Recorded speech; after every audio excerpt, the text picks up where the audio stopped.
how we could help. Their response and needs were clear. They wanted to grow more food and have better health and education.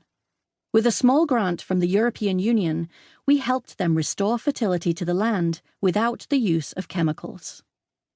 We worked with the local Tanzanian government to improve existing schools and improve or create village clinics. We introduced water management programs, agroforestry, and permaculture. Utilizing geographic information systems and satellite imagery, we enabled villages to make land use management plans. Volunteers learned to use smartphones to record the health of their village forest reserves. Scholarships enabled girls to go into secondary education, and microcredit programs enabled villagers, especially women, to start their own sustainable businesses. Family planning information is eagerly received as parents want to educate their children, but schools are expensive.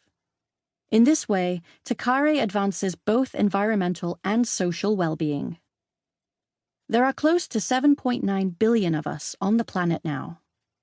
In many parts of the world, our finite natural resources are diminishing faster than nature can replenish them. By 2050, it is estimated there may be as many as 10 billion of us.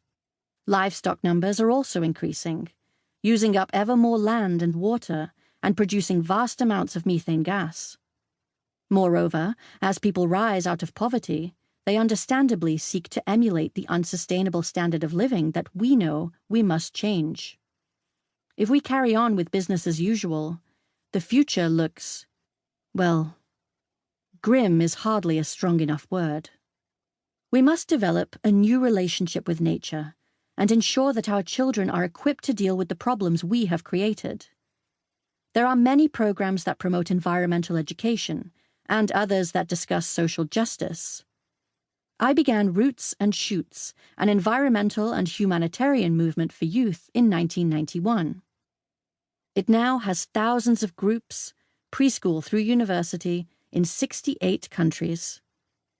To help them understand that social and environmental problems are connected, each group is required to choose and participate in projects in 3 areas: people, animals, and the environment. By taking action, the members realize their ability to effect change. It is empowering and is giving hope to thousands of young people who are working together on issues as diverse as wildlife trafficking, homelessness, women's rights, animal rights, and discrimination.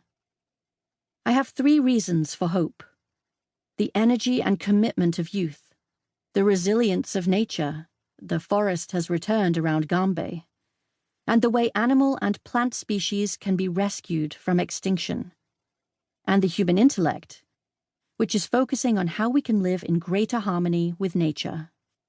Paul, in his usual inimitable way, describes the most important solutions to the environmental and social problems we have brought upon ourselves, and shows how they are inseparably linked.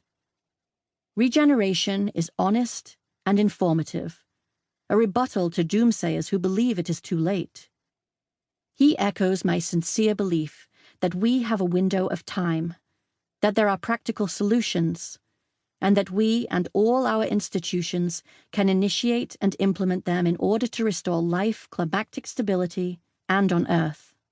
Let us work to live up to our scientific name, Homo sapiens, the wise ape. Regeneration. Regeneration means putting life at the center of every action and decision. It applies to all of creation: grasslands, farms, people, forests, fish, wetlands, coastlands, and oceans.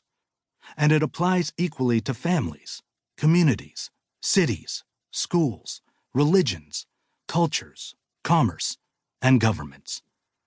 Nature and humanity are composed of exquisitely complex networks of relationships, without which forests, lands, oceans, peoples, countries, and cultures perish.